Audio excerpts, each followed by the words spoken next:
course, gentlemen, before we had our final commercial break, we promised that we'd give you an opportunity to talk about the book itself. I think that the two of you have given us an excellent overview in terms of what the book is all about.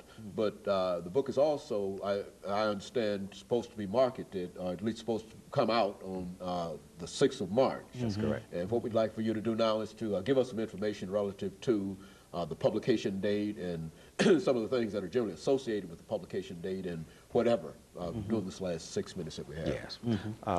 As you pointed out, the publication date is March 6, 2000, and it's 2002. I'm sorry, 2002, and it's published by University Press of Florida, and it'll be out in the spring, and we will have some autographing sessions here in the city.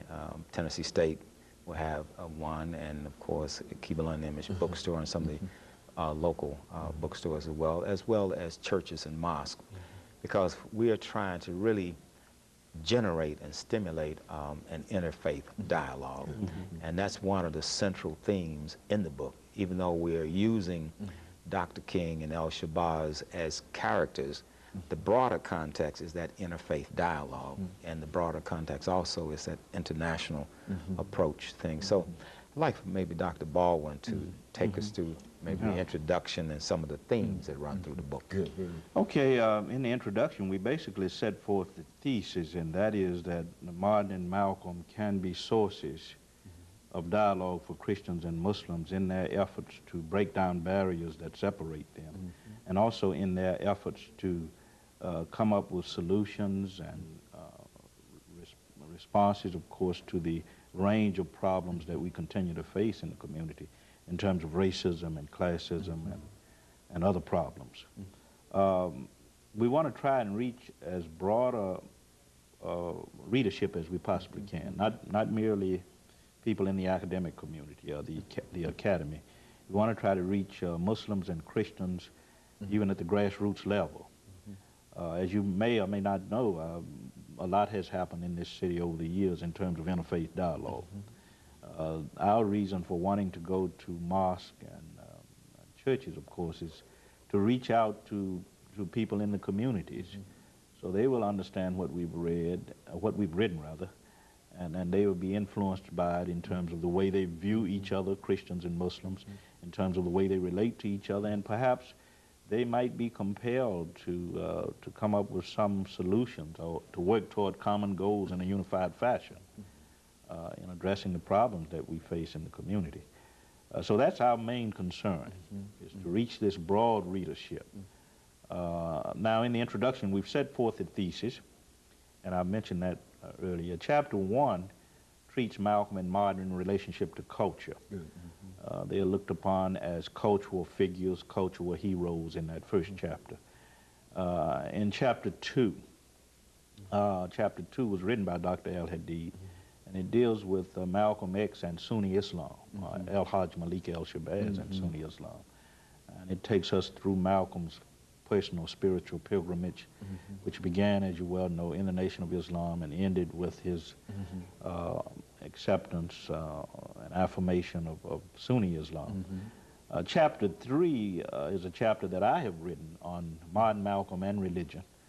And we talk about the spiritual pilgrimages of both men, from childhood up to the times of their deaths. And the focus, of course, in that chapter is on much of the theology that they embraced, their ideas about each other's faith, Malcolm's ideas about Christianity, Martin's ideas about Islam. And we ended that third chapter with some focus on the relevance and implications of their ideas for interfaith dialogue today.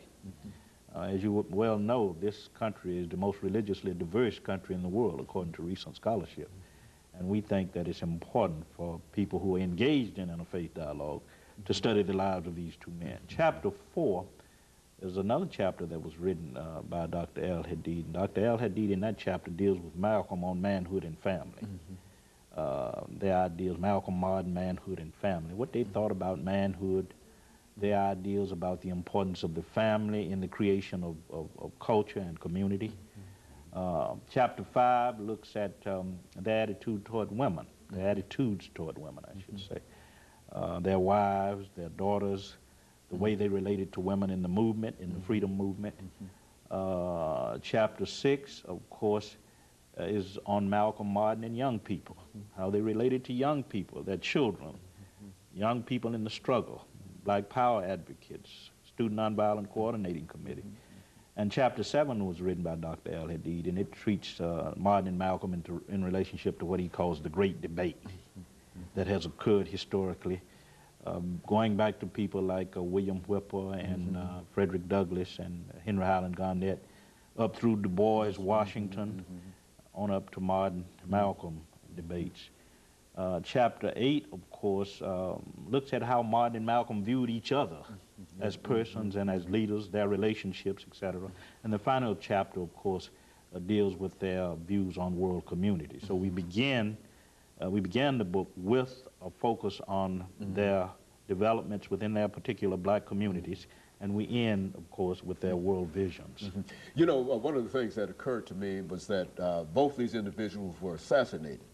And we only have a minute, and we don't even have time to even raise such a question. But the next time the two of you come by after the publication of this great work, we want you to deal with the assassination of both men and to talk about it from that perspective.